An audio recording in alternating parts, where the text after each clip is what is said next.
for Olympics. Hindi kasi din naging madali po para sa akin makapunta sa Olympics and actually makapasok sa Olympics. Kasi hindi rin naging maganda yung performance ko sa World Championships, which is ayun yung qualification for the Olympics. And before na, like, syempre going back to the Philippines po. Syempre nasa Japan po ako, di ba po? Doon po yung base ko ng training. And I had to adjust po na sa Pilipinas po ako mag-practice. Ang dami ko po pinagdaanan, hindi lang sa gymnastics training or gymnastics life. Nadagdagan ng like yung personal na buhay ko.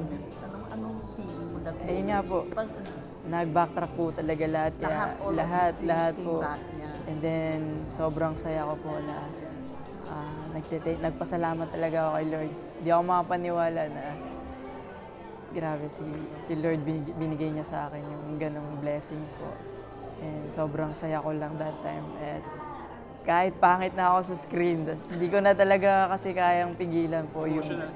Opo. Pinakita ko na lang kung ano talaga yung nararamdaman ko. Hindi ko rin po alam na magbibigay impact yon sa mga Pilipinos and sa ibang tao po. Like, akala ko like sa akin lang. Ang second medal, how did you feel? Ayun po, like, sobrang... Mo ba yun? Ayun po, hindi. Na-relax ka ba ng konti? Kasi di ba, na-achieve mo na yung una mong medalya eh. Naisip mo pa, pwede pala eh, kaya. Sa totoo lang po, before nung competition na yun, kasi 2 days straight po, di ba po?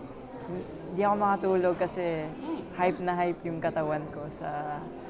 nakamedal ako. Kahit pilitin kong, kahit pumikit po ako, like, naiisip ko yung medal ko and hindi ako makapaniwala. Yung nerves ko, like, buhay na buhay sila, alas 3 ng umaga po. So, pero may competition ka pa nung araw na yun? yes po, di ba po? Vault na. So yung vault na, iniisip ko lang talaga na maging safe po ako sa magiging competition. Kasi hindi ko talaga matayo yung vault ko, yung first vault ko especially. And ayun lang, pero hindi po ako kinakabahan talaga that time. Kasi medyo, sige na, nakuha ko naman na yung gold medal nung una. Bahala na si Lord kung ano mangyayari. Parang itodo ko na rin. Kasi wala na rin naman mawawala sa akin kung ibibigay ko lahat ko. After ng competition po, di rin po ako kasi makalabas agad. Ang dami yung mga fans po. So, I had to sign yung mga t-shirts and yung caps, mga ganun po. Pero after po nun, like, kumain po talaga kami ng steak po. Really. Tinrate. Saan ka kumain? Yes po. That time sa bahay lang din po, nagluto lang din. Kasi Airbnb po, hindi po ako nag-stay sa ano eh. Sa Airbnb ka Yes ba? po. Yeah. So nagluto ka lang, ikaw pa nagluto ng steak mo? Yung partner ko po, pinagluto niya po ako. Yes po. Okay, yeah. You said that you did not realize that you had given so much joy to the Filipinos. Kailan mo ba na-realize yan sa parade when you came home? Ay, yung parade po, grabe. Grabe po. Di ko po yun in-expect din kasi ang goal po talaga, like yung personal goal po namin is manalo ng medal and then magpahinga po after. So hindi na po namin na-calculate yung suporta ng tao, yung pag-welcome po sa amin. So overwhelming po yun para sa akin and bago po yun na experience para sa akin. Ako gusto ko lang pong ipagpatuloy nila kung ano yung pinapangarap nila sa buhay. Di na bale kung walang maniwala sa kanila. Importante, maniwala sila sa kakayahan nila. Mag-pray, maghingi ng pasasalamat kay Lord and guidance to protect kung ano yung gusto nilang gawin sa buhay. As long as wala silang tinatapakan tao, hindi pa sila nakakarating doon. Proud na ako sa kung ano yung mapapagdaanan nilang proseso. That one also po, hindi ko din expected. Ang expected po namin, syempre, pag nanalo po ng medal, like, may incentives, ganyan. Pero hindi po ganun, like Yes po, umaapaw po yung blessings. Sobra.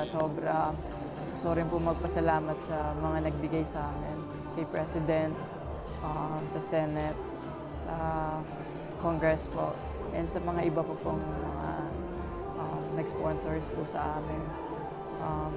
Na bigyan po kaming parangal and na-notice yung hardship ng bawat isa. Hindi lang basta sa atleta.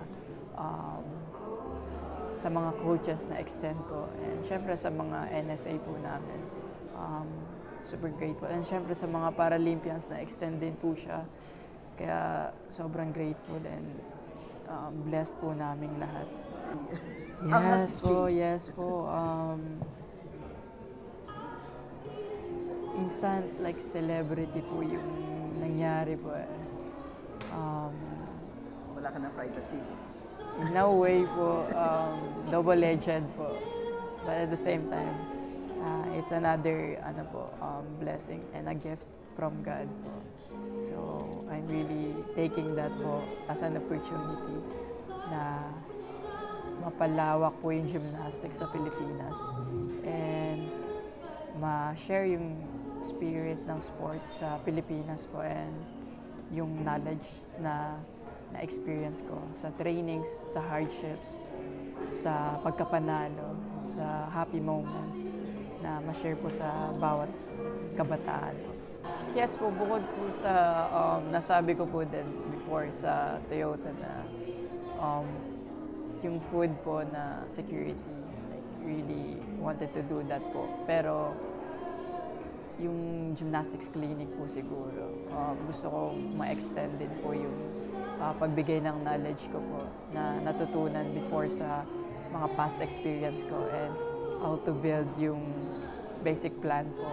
Yes, siguro sa parang mga clinic po, yung mga ganun, seminars, pwede po. Pero bilang atleta pa rin po kasi ako eh. So wala pa rin po akong ganun kalaking knowledge about coaching. Siguro yung matuturo ko lang yung mga naging experience ko and paano gumawa ng ganitong plano, paano like training program po, like yung mga basic stuff, basic conditionings na pwede silang matulungan and mas ma-enhance yung capability nila sa mga basic things po.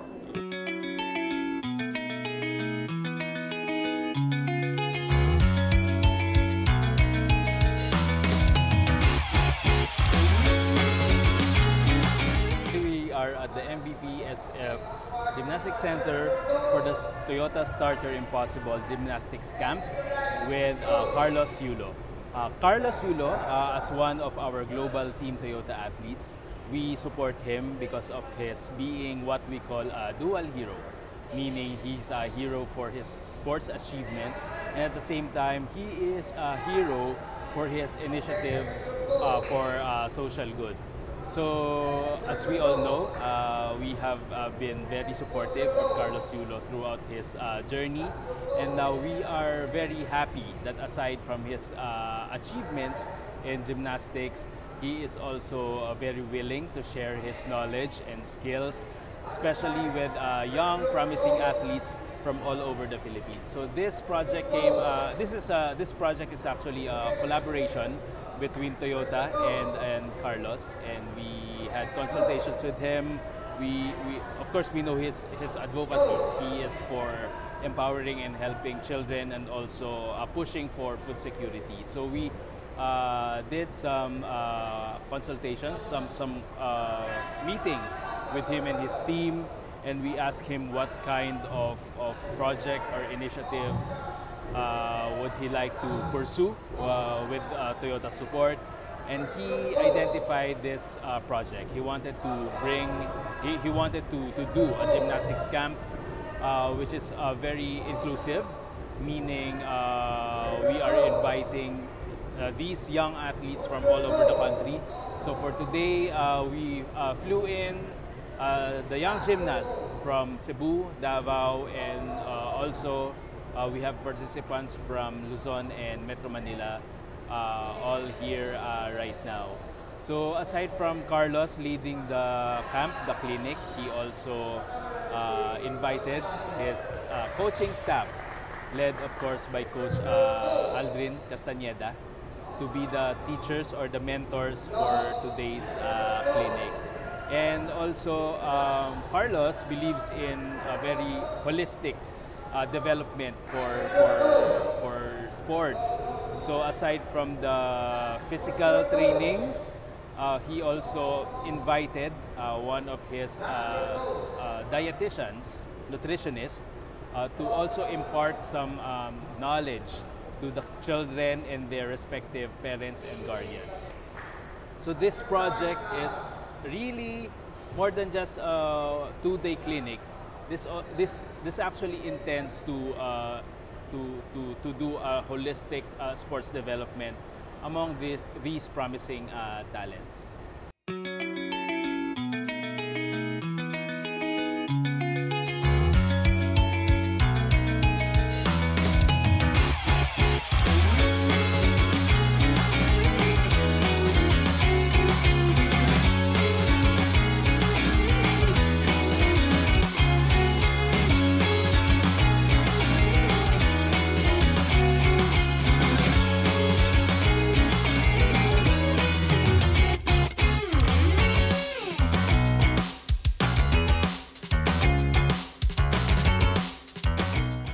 Sa akin po, yung napili ko lang po, nagsabi po ako kay Coach Aldrin kasi siya po yung may connection pagdating sa mga gymnast po. Gusto ko po kasi sa ibang lugar naman po, hindi lang dito sa Manila. Yung mga bata sa Cebu, Davao po, yung gusto namin i-reach out kasi sila po yung walang facilities din and yung wala silang knowledge na alam namin na nandito kasi punong-puno po kami ng magandang equipment and meron din kaming mga sumasabak po talaga sa coaching. So yung ganun po na gusto namin i-share po talaga yung knowledge namin, lahat kami, and hindi po pantay, mas marami po yung women's talaga and it's okay as long as na may makapuntang boys din po. So sobrang excited po ako na maturuan din po sila at matulungan. Sa kanila? Si Coach Adrian po Siya lahat. na mismo? Yes po. Nagpa-help na po ako kasi yung mga kilala ko lang po nandito po sa Manila po. Okay. And then anong next steps nyo? Tingnan po talaga namin kung sino yung may potential and balak po namin na makapag-training po sila dito ng mas marami siguro. Kasi ano po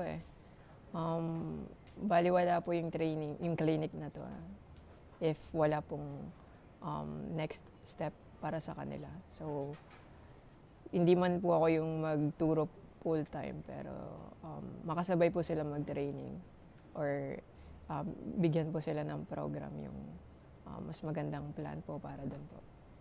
Ikaw personally, anong pinaghahandaan mo na ngayon na competition? Next year pa po yung competition ko. Ako po, ang pinaghahandaan ko po makabalik po sa dating state po ng katawan ko. And yung endurance ko po. Kailangan ko bumalik sa mga basic movements po and yung ibalik po yung mga skills ko before. And of course, we can expect you to participate ulit sa Los Angeles to defend your I'll do my best, of course po. May qualifyings pa rin po pagdating sa ganun. And I'll make sure po na makapasok ulit po ako, makapag-qualify for Olympics. And healthy na makapasok sa Olympics po.